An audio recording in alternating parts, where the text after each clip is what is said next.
Hello, how do? Welcome back to my weekly review of what's been happening in regards to the practice getting ready for the World Masters over in Las Vegas. These reviews have been fantastic for me. It's kept me motivated, it's kept me pushing through, and we've got some great updates this week in regards to what's been happening. Now, practice this week's been a little bit disturbed. As you may know, I was over in Germany in Kiel covering the European Tour. I was working commentary. Amazing event won by Luke Woodhouse in the end. But that obviously disturbs the practice for me. It's a travel day on Thursday to be there ready for Friday. It's a travel day on Monday coming back home, and then the 3 days that I'm out there, which there's not really any time for practice. Now, the reason for that is the session times. You know, the sessions are starting early afternoon, they're finishing late at night, only really gives you the morning. A lot of that you're sleeping because you've been up really late the night before. And then you've got to do preparation as well for the day ahead. It's not just a case turning up and calling the game. We've got 6 matches in the afternoon that I have to call, so I need to get my preparation done for those. So that's the morning time gone as well. So there really is not really much time at all on those sort of weeks to be able to put the practice in. But the second I got back on Tuesday, straight back to the board and straight back to it. But the first place we're going to look this week is Edgar's weekly weigh-in. As we know, I'm looking at not just on the board, I'm looking at off the board as well. And once again this week, a good performance on the scales. 95.8 kilograms is the weekly weigh-in. Now, as I said before, I've got this lovely graphic here that for some reason comes out really, really well. And then when I use the same system now, it seems to export it in Sega Mega Drive sort of graphics. It goes all blurry and stuff. But you get the idea, it's working. We can see what we've got. And this week's weekly weigh-in at 95.8 kilograms is once again a drop of 0.7, despite the fact I was away. Sometimes I struggle a little bit more when I'm away. However, that motivation is high, and we are coming down. We are nearly down 4 kilograms from the starting weight of 99.6. So that is something I'm very, very happy with. And it does sort of change your stance a little bit as well. You sort of stand a little bit taller, you get that little bit more lean, which is why it is vital. Anytime you are tinkering with weight, you need to ensure you're getting plenty of time on that board so you can make those adjustments and grow with it. This is exactly what Luke Humphries did when he was coming down as well. Spent more time on the board so you could get used to those adjustments, those little changes that you're going to make in your stance, because it will slightly change the arc of the dart. But we said we was going to give you something good this week, didn't we? I told you I was going to reveal the shirt. I'm having a special shirt made, and today I'm going to show you it and give you all the Easter eggs that are behind this shirt. Here it is. It is a Matthew Edgar NWO inspired shirt, the Edgar World Order. We've got the Hulk Hogan, now Cody Rhodes weightlifting belt going around the middle there with the World Masters and Rio in. There's a couple of Easter eggs in here. First of all, the name on the back of the shirt is spray paint effect. That's because that's what the NWO used to do. They used to spray paint people on the back. So we've gone with the Matt Edgar. You'll see on here the Las Vegas on the back of the shirt.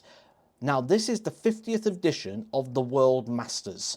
Now, everything on the back of the shirt there adds up to 50. All the chips are 50. All the numbers you can see on the dice all add up to 50. And all of the cards in the deck all add up to 50. So a couple of little Easter eggs there regarding the 50th edition of the World Masters. Now, I'm going to be out there representing England darts, which is why we've put the England flag through the Edgar World Order logo. And we've got some amazing lightning effects on there as well. Now, I did say last week, pre-order before the shirt came out. If you wanted that, you needed to email jodipayne@yahoo.co.uk. We have took a lot of orders already, and this shirt is going to be limited edition. I'm not going to be doing a rerun of the shirt at any point, just like I don't do with any of the limited edition shirts. Guys, if you want one, I don't think they're going to make it to sale. I think they're all going to go just off of the back of these sort of weekly catch-ups and things like that. So I'd be very, very surprised if these shirts make it to sale, because there's not that many left. So if you do want one, guys, get in touch with Jodie. She will sort it out for you. So let's have a look what's been happening on the board. And yes, I've made this amazing graphic, which includes about 2 seconds worth of text over a photo of my dartboard. So it's a transition screen. It'll do the job. You get the idea. We're coming away from that. We're now going to talk about the darts. Yeah? Yeah. Right. A great question came last week, and it came down in the fact of how to structure a training plan or how to structure practice if you want to get better. Great question. So I'm going to show you today sort of how I build a practice session and the reasons as to why I do it. So let's first start off with a doubles practice routine. So the first thing we're going to do is a drill like this one. And how this game works, you'll see here I'm going to throw one dart at each target. So one dart at the double one, one dart at the double two, one dart at the double three. Now because I've hit the double three, that number now comes out of the sequence. So the next sequence will be double one, double two, and double four. I've hit the double one, I've hit the double two, so the next sequence in the pattern will be double four, double five, double six, and so on. So you're just throwing around having one dart at each target and eliminating the doubles from the sequence of which you hit.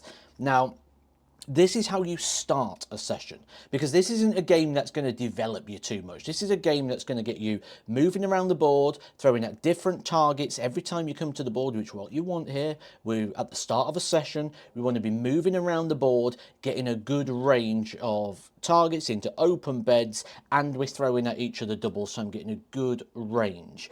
Now what this isn't going to do is it's not going to develop, because it's not progressive, it's not going to get harder, there's no repercussions, there's nothing here other than throw and try and hit numbers and hit targets, which is why it's a warm-up game. Phase 1.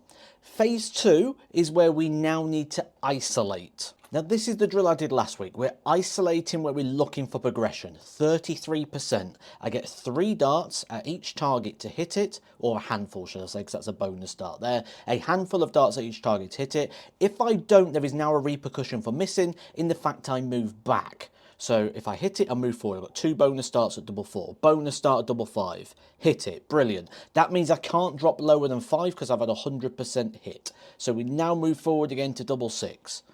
3 darts at double six, of which hit it with the last one, 33%, 1 in 3, and move forward. If that's too hard, you do 1 in 6, 1 in 9, whatever your checkout percentage is, and whatever that level might be. But you're just looking at moving around the board. Now, let's say I miss this double 8 now with 3 darts. I would drop back to double 7. If I miss that, I drop back to double 6. So now what we're doing is we're moving into an isolation drill where we're looking at just a double. It's not the checkout. So it's not a phase of play or a game-related drill, it's an isolated drill. If it was a checkout, if I come inside on the double 7, I'd want 7. But we're not doing that. We're doing an isolation drill, so don't get confused with that. Isolate the double, have that rule set in there. Move forward, move back. Step 3, phase of play. So I now want to integrate this into what it would look like in real life. Because in a game, I'm not always just going to get throws at doubles. So I'm now going to put this into a checkout routine. So I'm going to go 61 points. I'm going to go up 5 if I hit, go down 1 if I miss. And if I miss 5 in a row, the drill's over. And I'm going to go as high as I can. So I'm going to go 61, if I hit that, jump up to 66. If I miss that, 65 with 4 lives. Miss that, 64 with 3 lives. If I hit, straight back up to 69, and I get my 5 lives back again. Every successful hit regenerates those lives. So now it's becoming a phase of play, integrating into the back end of the games, and then a match related. So with this, I'm trying to work on the doubles. I don't want to go into a 501 because I'll spend too much time on the scoring. So I'm going to go 101, double start, double finish, which means I need to hit a double at the start of the leg to start with purpose, and then a double at the back end of the leg as well. So I've 2 of my darts need to be successful at the thing I've been working on. So that theme of hitting doubles goes all the way through my practice. I've got my warm-up where I'm shooting around the board. I've got my isolated drill where I've got my progression in there, and I've got my fear of dropping back. I've got some checkouts, which is phase of play, and game related at the end. That's how we should sort of build a session.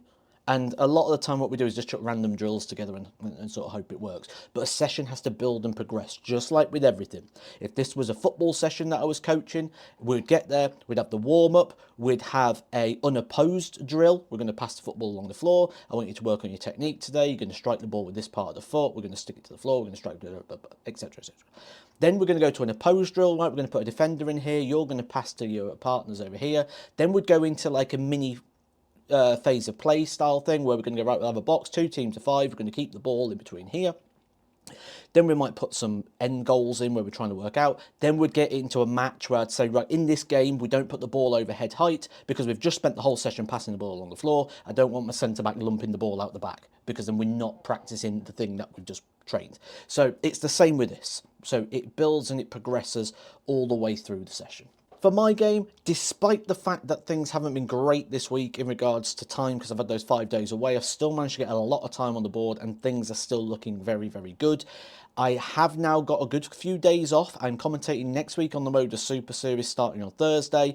And until then, I've got a lot of time just to catch up on admin and do other bits that I need to get up with. And in between that, I'll be making sure that I'm getting 2 to 3 hours a day, most likely, in regards to practice over the next sort of Saturday, Sunday, Monday, Tuesday, Wednesday, sort of 5 days. So I'm going to have a good amount of time in there. And then we're ramping it up where I'm hoping as well, I'm going to be able to get to a tournament at the back end of this month. Didn't think it was possible, but stars are aligning in a way that I might actually be able to get out there and see where it is at the moment. And most importantly, try and shake off a bit of rust, get a bit of match practice in there as well. I'll keep you updated with that on next week's video diary. But for now, guys, catch you soon.